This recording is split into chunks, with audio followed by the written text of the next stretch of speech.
ربنا ظلمنا أنفسنا وإن لم تغفر لنا وترحمنا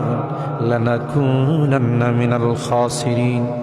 ربنا فاغفر لنا ذنوبنا وكفر عنا سيئاتنا وتوفنا مع الأبرار رب ارحمهما كما ربياني صغيرا رب ارحمهما كما ربياني صغيرا রব্বুল আলামিন আল্লাহ কোন শীতের মধ্যে ঐতিহাসিক খোলাপাড়াবাসীর উদ্যোগে আল্লাহ 49তম তাফসীর মাহফিলের আজকে তৃতীয় দিনের শেষ রজনীতে আল্লাহ গভীর রজনীতে মালিক রে আমরা কিছু সংখ্যক গুনাহগার বান্দা আল্লাহ তোমার আদালতের কাঠগড়ায় আসামির মতো দাঁড়াই